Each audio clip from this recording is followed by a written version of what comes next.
berlokasi di tengahnya, menjadi lambang peradaban di ruangan yang terkenal dengan jolokan Negeri Jelapang Padi. Inilah Bandar Alostar, ibu negeri Kedah, diasaskan 250 tahun dahulu. Tetapi 10 abad terdahulu, pusat tamadun kerajaan Kedah terletak nun jauh di sudut gunung sana. Jauh di pedalaman gunung ini, sawah bendang terbentang luas, menjadi lambang penghidupan sebuah negeri jelapang padi. Sejak lama Kedah menjadi pembekal utama beras di negara ini, dan gunungnya pula membayangkan tamadun awal yang pernah bertapak di sini. Dahulu struktur lembah dan gunungnya membentuk penglihatan seperti bekas takungan air. Lalu, pedagang Arab menggelarkannya kallah, bermaksud mangkuk.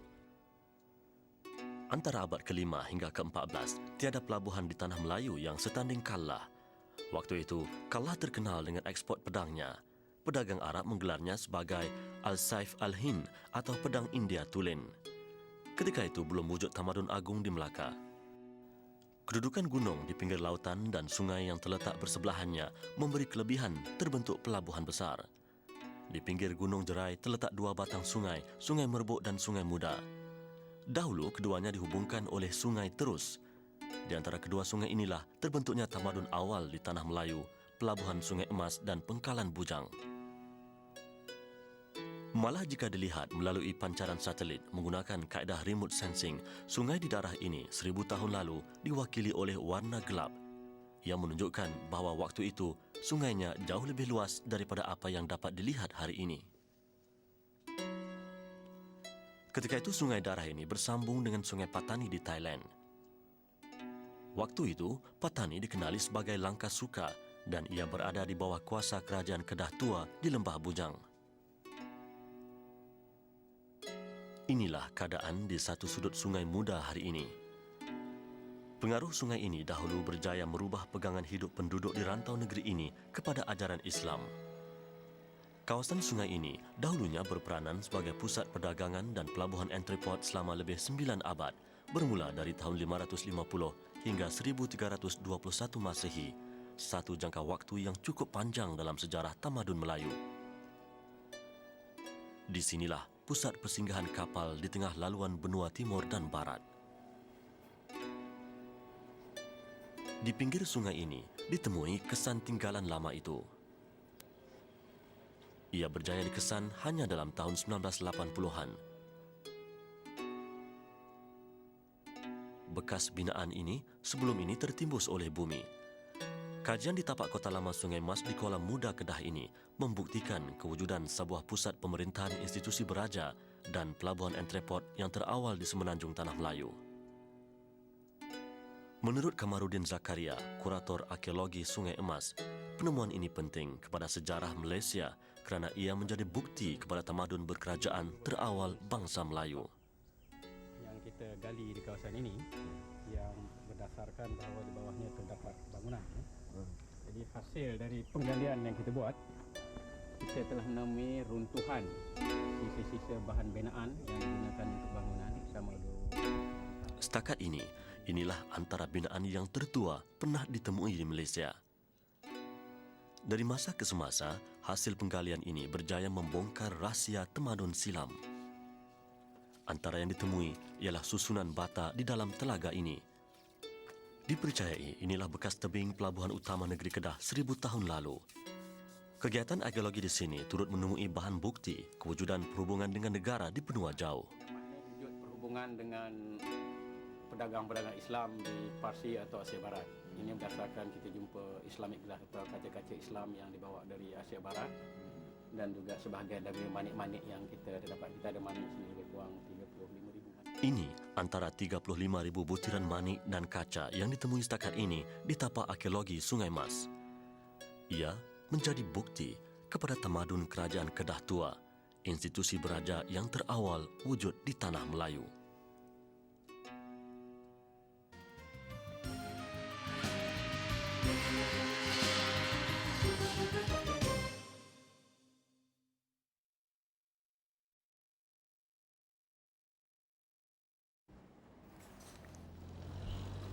Kami menyusuri daerah Lembah Bujang untuk mendalami tamadun selepas kota pemerintahan Kerajaan Kedah Tua beralih dari kota Sungai Emas ke sini. Inilah kawasan Pengkalan Bujang di Merbok. Apakah sebenarnya hakikat di sebalik tamadun awal yang terbentuk di lembah ini sehingga ia digelar dengan nama Lembah Bujang?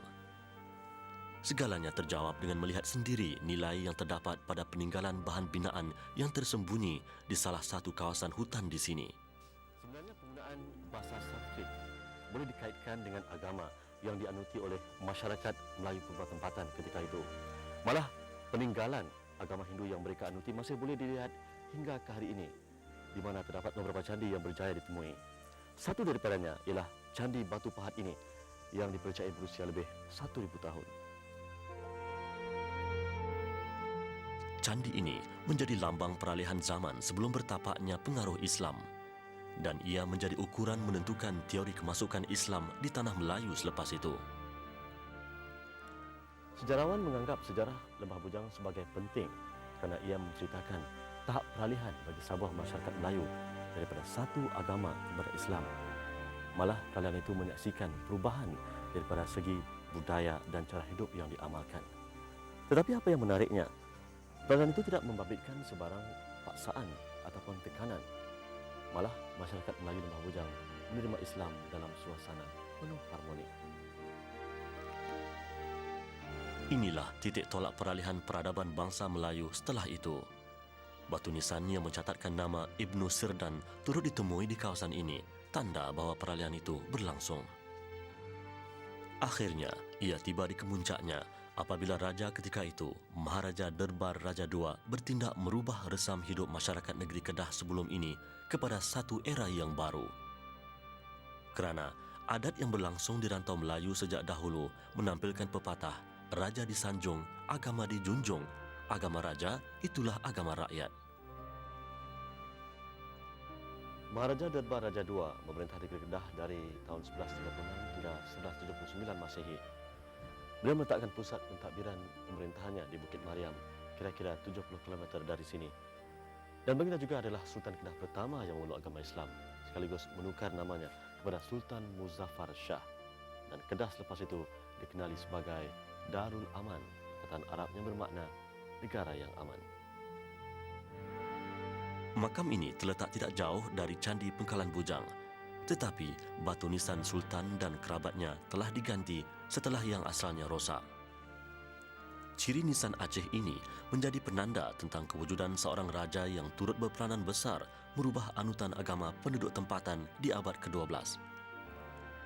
8 abad kemudian menyaksikan peralihan pusat pemerintahan Kerajaan Kedah ke daerah baru semakin ke utara, iaitu di lembah Sungai Kedah, letaknya ibu negeri Alustar hari ini. Sepanjang perjalanan menuju ke Alustar hari ini dapat dilihat terusan yang dibina selari dengan jalan raya. Inilah terusan yang diasaskan pembinaannya pada tahun 1885. Ia menganjur sejauh 34 km dari Gurun ke Alustar. Inilah projek gotong royong terusan pengairan yang dianggap terpanjang di dunia waktu itu. Kejayaan ini dipelopori oleh dua unsur, istana yang membentuk perancangan dan masjid menghimpun masyarakat Islam melaksanakan tujuan. Berubahlah daerah berpaya ini menjadi saujana sawah bendang. Dan disinilah bermulanya terusan Wan Mat Saman bersempadan dengan Sungai Kedah. Sungai Kedah antara 3 sumber bekalan air keterusan ini. Di tebing sungai inilah terletaknya batu tanda peringatan itu. Terusan ini mengambil sempena Perdana Menteri Kedah ketika itu, Wan Mat Saman. Waktu itu negeri Kedah tidak menerima bantuan teknologi luar dan tidak juga berada di bawah jajahan Inggris. Inilah hakikat yang mewarnai kegigihan umat Islam di negeri ini menjayakan pembangunan sektor pertanian sendiri sewaktu rantau ini dihimpit kuasa penjajahan Inggris dan Siam.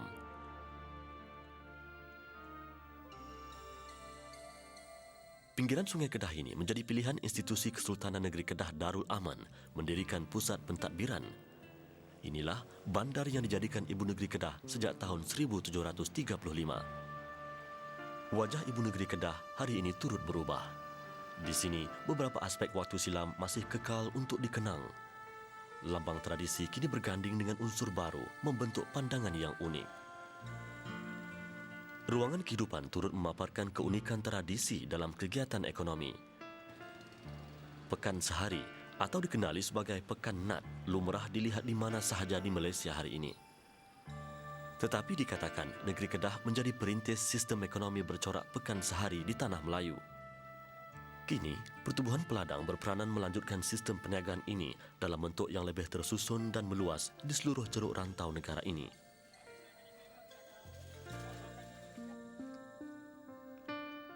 Sungai di Bandar Alor ini menganjur jauh ke pedalaman. Dikatakan, dahulunya kawasan di pedalaman sungai ini menerima Islam lebih awal daripada Bandar Alor ini sendiri. Malah, daerah Langgar terletak 15 km dari Alor dikatakan lebih dahulu menerima pengaruh Islam daripada Lembah Bujang. Inilah pandangan di satu sudut kawasan Tanjung Aris Mukim Langgar. Dahulu, ia merupakan sebuah muara yang besar serta boleh dimudiki kapal. Kini hanya tinggal bekas sungai ini, bersebelahannya ada perkuburan lama.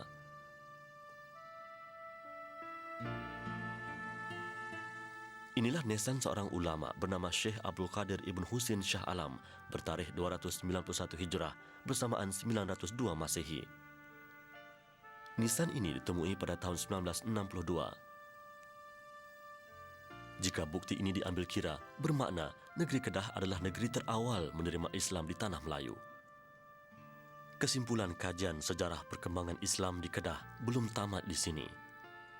Bahan bukti masih terdapat tersembunyi daripada pengetahuan umum, seperti batu nesan di sebalik busut ini. Yang pasti, inilah antara daerah yang banyak menyimpan rahsia tamadun awal di Malaysia.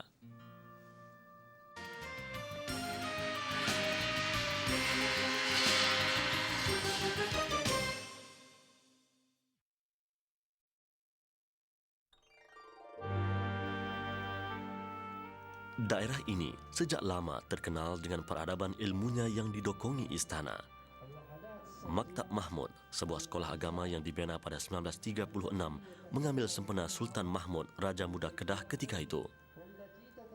Ia lanjutan daripada penubuhan Madrasah Al-Hamidiyah yang diasaskan oleh Syekhul Islam Wan Sulaiman Wan Siddiq pada tahun 1920. Maktab Mahmud antara sekolah agama terawal di tanah Melayu yang menyerapkan sistem pengajian pondok dalam sukatan pelajaran kebangsaan. Hari ini, tahap pendidikan tertinggi di sini ialah Qismul Ali. Bahasa pengantar peringkat ini ialah bahasa Arab. Ustaz Abdullah, 40 tahun, berasal dari Morocco, telah 5 tahun mengajar di sini. Dia berkelulusan sarjana dari Universiti di Marrakesh. Ustaz Abdullah adalah contoh kepada kesinambungan budaya pendakwah dahulu yang hadir dari benua jauh, membina kehidupan baru sambil mengembangkan Islam. Dia kini telah berumah tangga dengan wanita Melayu dan dikurniakan 5 orang anak. Ramai pedagang Timur Tengah dahulu bukan sahaja diterima baik oleh masyarakat tempatan, malah ada yang dilantik menjadi penasihat kepada Sultan negeri ini. Di Kedah sehingga kini budaya ini terus berlangsung. Malah waris berketurunan Arab di Kedah seperti Al-Mahdali, Al-Bukhari, Al-Jafri, Al-Barakbah dan Al-Habsyi antara yang dihormati dan memainkan peranan penting dalam kemajuan negeri sejak dulu hingga kini. Perkembangan tamadun ilmu di daerah ini berjaya memupuk jiwa masyarakatnya sehingga jauh melewati setiap ceruk rantau dan pedalaman negeri jelapang padi ini.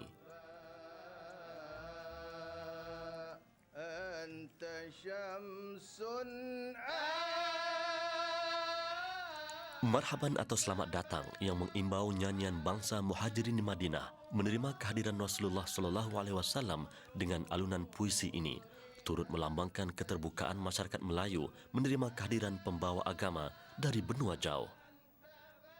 Walaupun jauh di pedalaman negeri Kedah, malah jauh ribuan batu dari kota suci Makkah dan Madinah, namun ungkapan yang fasih oleh penduduk lembah ini tak ubah seperti lidah orang Arab. Pengaruh agama yang kuat ini antara faktor yang mencorakkan adat dan budaya penduduk negeri Kedah. Usaha melebarkan pengaruh agama di negeri ini digerakkan oleh istana. Dari masa ke semasa, mereka memugar daerah baru lalu dijadikan usaha. Sebelum meluasnya peradaban Islam di pedalaman lembah Sungai Kedah ini, pemerintahan Kesultanan Kedah sudah 8 kali berpindah pusat pentadbiran. Setiap perpindahan membentuk tumpuan penduduk. Bandar Al-Ustar hari ini lambang kepada tradisi itu. Bandar ini diasaskan oleh Sultan Muhammad Jiwa pada tahun 1735. Batu asas pertama yang diletakkan di sini ialah masjidnya. Masjid Zahir yang didirikan pada tahun 1915 ini berada di tapak asal masjid kayu dahulu yang didirikan oleh Sultan Muhammad Jiwa. Sudah menjadi adat turun-temurun, penasihat paling kanan kepada Sultan terdiri daripada kalangan ulama. Dan istana sejak lama menjadi lambang kepada kedaulatan agama. Keprihatinan golongan istana dalam mendaulatkan agama Islam ditampilkan oleh perancangan struktur pembentukan bandar di sini 250 tahun lalu. Ia berorientasikan 3 dimensi. Balai besar sebagai pusat pentadbiran Sultan. Masjid di satu sudut mendepani istana sebagai lambang kesusilaan bangsa dan pelabuhan serta pusat komersil di satu sudut antara istana dan masjid sebagai lambang ekonomi. Malah kedudukan tapak masjid ini menjadi pilihan Sultan kerana di sinilah baginda mengasaskan nama Al-Ustar. 250 tahun lalu, tumbuh sepohon pokok star betul-betul di pinggir alur di sini. Lalu baginda mengambil sempena nama alur dan pohon star itu sebagai nama pusat pemerintahan kerajaan negeri Kedah yang baru. Dengan itu, lahirlah nama bandar Al-Ustar.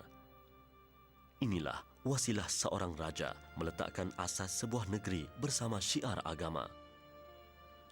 Balai besar lambang kepada pemerintahan Kesultanan Negeri Kedah. Walaupun sejarah mencatatkan bahawa balai besar ini pernah dimusnahkan oleh Siam, tetapi setiap kali dirobohkan, ia berjaya dibangunkan semula. Akhirnya ia tetap bersemi di sini bersama wadah pegangan yang sama. Ketika Sultan mendiami tempat ini, nobat dibunyikan sebelum azan berkumandang kerana lazimnya baginda berangkat menunaikan sembahyang berjemaah di masjid setiap waktu. Dari ruangan balai besar, tampak jelas Masjid Zahir yang mendepaninya. Kata pepatah, hanya Johari yang mengenal manikam. Bagi pelukis Korea ini, tiada sempadan yang dapat menghalangnya untuk menghayati nilai sebuah keindahan. Dia hadir jauh ke sini dengan tujuan melakar ilham seni yang baginya punya keistimewaan tersendiri. Ciri seni bina Masjid Zahir ini dianggap antara yang tercantik di Malaysia. Ia dikatakan ilham Tunku Mahmud, adinda Sultan Kedah waktu itu, Sultan Abdul Hamid Halim Shah. Hasrat itu tercetus ketika Tunku Mahmud kembali dari Timur Tengah. Masjid ini dibina pada tahun 1915 di atas tapak masjid lama yang diasaskan ketika pembukaan Bandar Al-Ustar pada tahun 1735. Masjid ini juga mirip Masjid Raya di Medan, Sumatera Utara. Hari Jumaat 15 Oktober 1915, Masjid Zahir yang baru dirasmikan oleh Sultan Abdul Hamid Halim Shah. Ketika itu, Syekhul Islam disandang oleh seorang kerabat diraja, Wan Sulaiman Wan Sidik. Selepas perasmian, adinda Sultan Tunku Mahmud membaca khutbah, manakala baginda sendiri mengimami solat Jumaat. Masjid Zahir menjadi tanda kepada peranan Kesultanan Negeri Kedah memartabatkan agama dan bangsa. Negeri ini jugalah menjadi pintu masuk penyebaran Islam antara yang terawal di Tanah Melayu. Malah dulu, negeri ini menjadi benteng paling utara mempertahankan sempadan bangsa dan agama umat Melayu daripada serangan Siam. Dan jati diri itu diperlambangkan oleh 2 unsur yang bergandingan, istana dan masjid. Ia umpama pepatah seperti aur dengan tebing. Keduanya mencorakkan hala tuju peradaban Melayu.